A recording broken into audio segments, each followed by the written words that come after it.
Good morning, good afternoon, good evening, folks. Michael Zuber, one rental at a time, back with his good friend of the channel, Mr. Greg Dickerson. How you doing, sir? Doing great, Michael. Good to see you. Nice to see you as well. So something I have coined, really, I got to give you credit for because you gave me the inkling for what we're about to talk about. So let's set the stage. There's no question that interest rates are going up, that the cost of capital is going to be higher. We are starting to see what the Fed has to do, which is called demand destruction, right? And their next rate hike, is that coming this month? May 4th.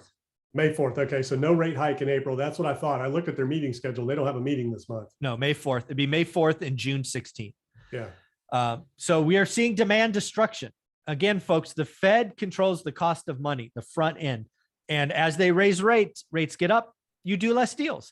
So I believe that is going to impact the housing market, right? Because less people are qualified. It impacts the demand side. Here is something that I think is shocking. Rates went up so fast in such a short duration off of such a low base. And the Fed stayed too low for too long, Greg. I believe something. And you're talking about mortgage rates. Correct. Mortgage rates. Sorry. Yes, absolutely.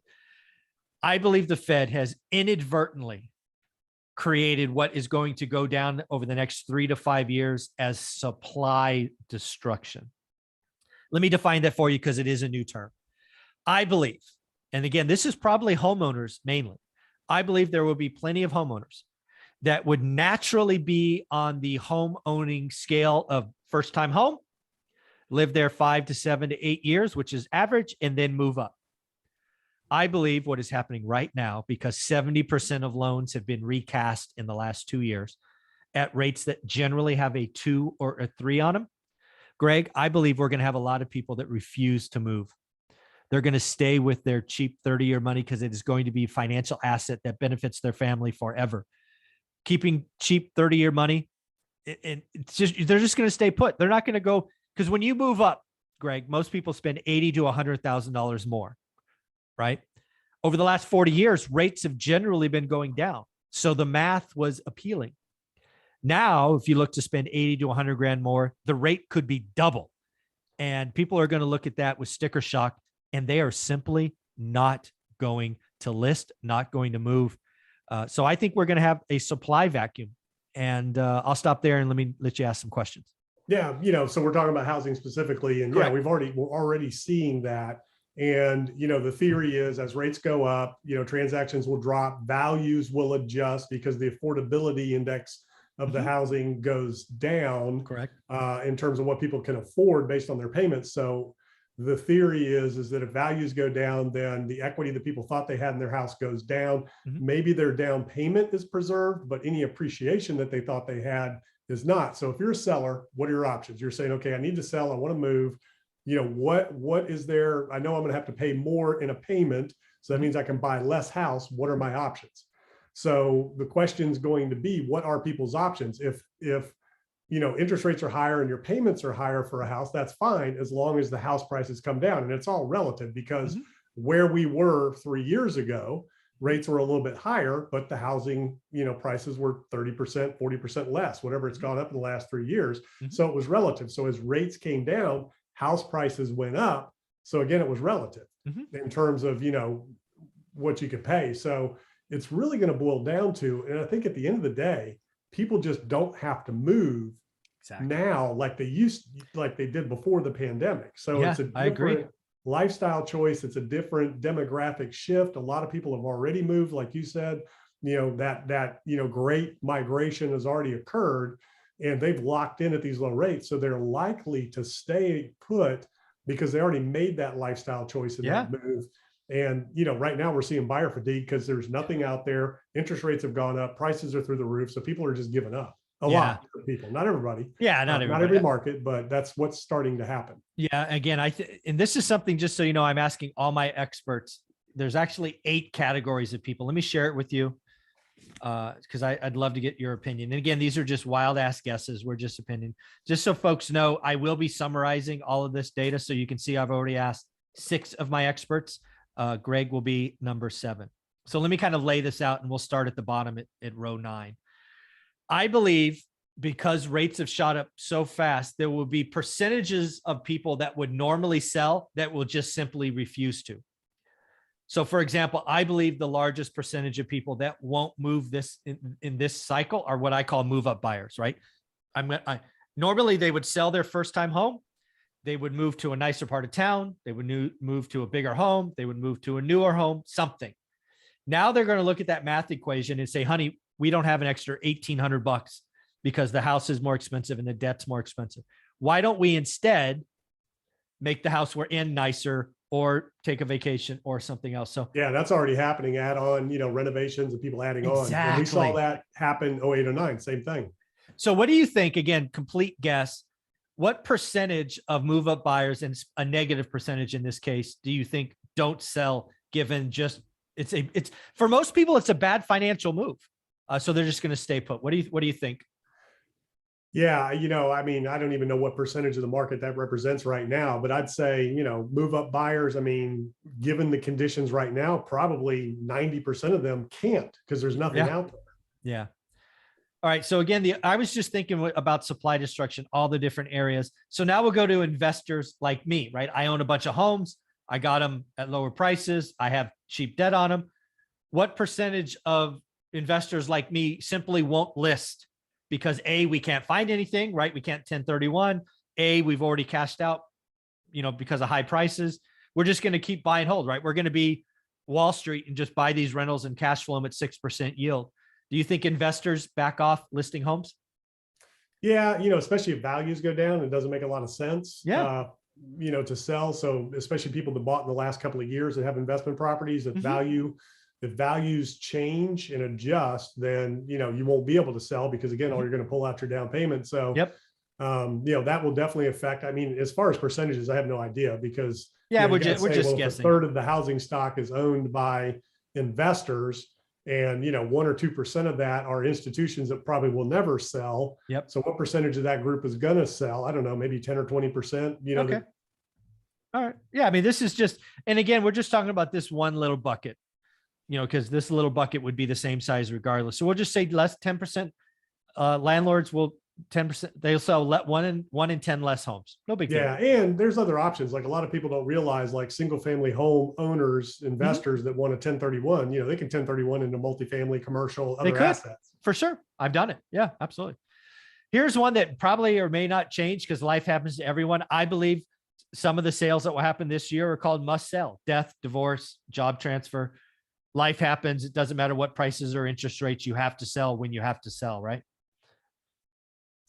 Yeah. And I have no idea what percentage that would represent. It's just that it just is what it is. And yeah, it's just is what it is. I think. I don't think interest rates make one difference. It's just if you got to sell, people have to sell. They have to sell. So 100% of those people are going to sell. Yeah. So if that's what we're asking, what percentage of those people? Well, 100% of them because they have to sell. Well, this is the delta.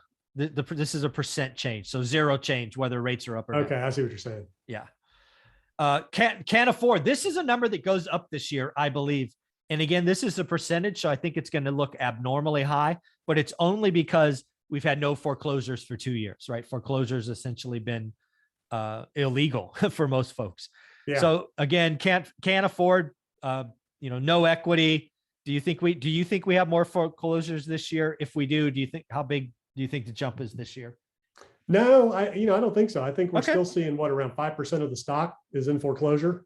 Oh yeah. I think it's less than that. Of all housing stock have had a foreclosure filing, I think it's less than 2%. Yeah. Okay. Yeah. So yeah, I mean, so I don't see that changing. Okay.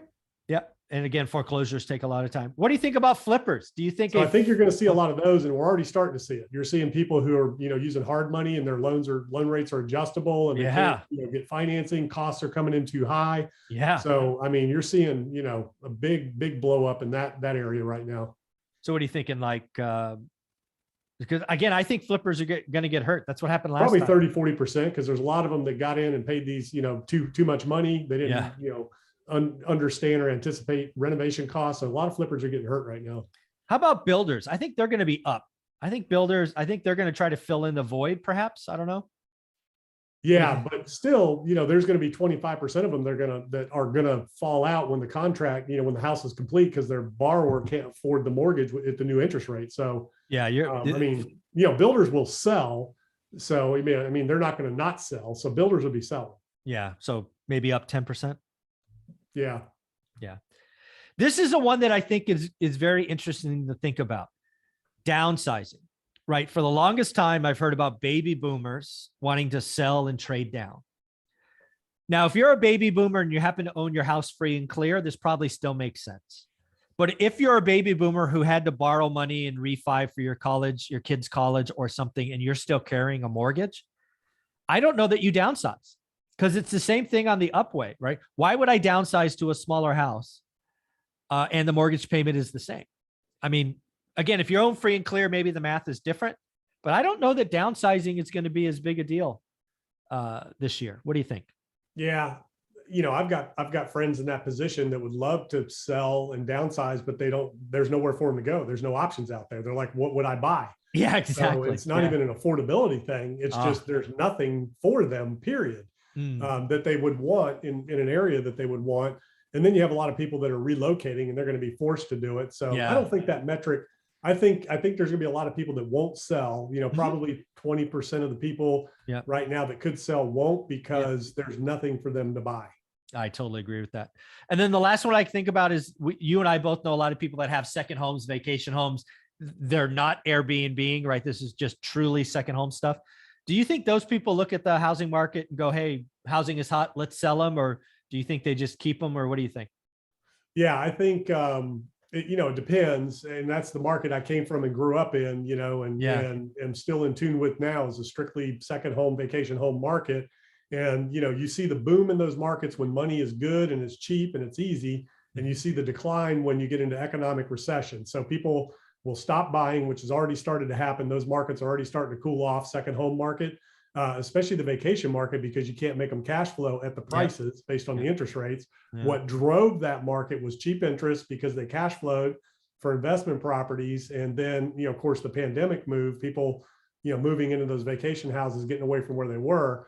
So those two big demand drivers are gone. So you're going to see a lot of supply destruction in that second home market. First, I agree. Builders and second home market. Well, not builder supply. They're still building, but you'll see supply destruction in that second home market first. Like 20% maybe? I'd say probably 25, 30. I'm using the higher, round the numbers. faster the rates go and the higher, the more you're going to see a problem, in that market where people are going to want to get out because there's a lot of interest only loans on a lot of those properties. Yeah, it really is for me the speed, like we talked in video one, the speed of this rate increase, 250 basis points in the non-QM space in 11 weeks is unheard of.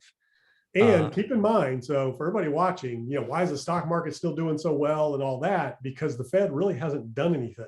All they've done is a quarter point rate hike. So you're at 0.33. Yeah. And they haven't, they've stopped purchasing assets, but they haven't unloaded the balance sheet yet. So the real effects of what they're doing hasn't happened yet and hasn't shown up yet. So starting in May, you're going to get your first 50-point basis hike, and then probably followed up in June, as well as balance sheet reduction, all hitting at the same time. And then, this is kind of like the tidal wave, right? We still haven't seen the real effects of the inflationary, dynamics that are coming due to the war, due to supply chain, China locking down again. I mean, there's a lot of that, that's coming down the tide. And then when you add rent hikes and housing costs, people's rents are getting to a point now to where it's affecting their life, their lifestyle choices, their spending choices in other areas, which affects demand, which absolutely drives, more of a recessionary environment. So, there's a lot coming down the pike. And, Jamie Dimon came out with it, in his report, to his shareholders recently, and mainly about the war in Ukraine and things. But, we haven't seen the real effects yet of what's to come. And I'm telling you, the markets have not priced it in. A lot of people, disagree with that. And they think that what we've seen is already pricing everything in. It hasn't priced in what the Fed really needs to do. But more importantly, it hasn't priced in the effects of everything. That has not been priced in yet. I couldn't agree with you more. Jamie Dimon's letter to his shareholders came out this morning. It's a great read. I read it this morning. It's it left me nervous. Let's just say that Yeah. about what is And coming. again, it's just repricing, Yeah. so we've gone through deflation in assets and we're going through it still in real estate. Where's that going to show up first? Second home market and new construction. That's where that's going to show up first. Mhm. Year-round homeowners, permanent homeowners, that price is a little bit more sticky, takes a little longer to For adjust. sure. Yep. But asset prices adjust quickly. We've seen deflation. We haven't repriced yet. That's coming. And when that happens, then you have a floor that's set in for future growth. So it's a good thing. It's a positive thing. It's going to create opportunity, but we're not there yet. I totally agree with that. Do me a favor. Where can people find you? Yeah, gregdickerson.com. Thanks, buddy. I appreciate it. Yep.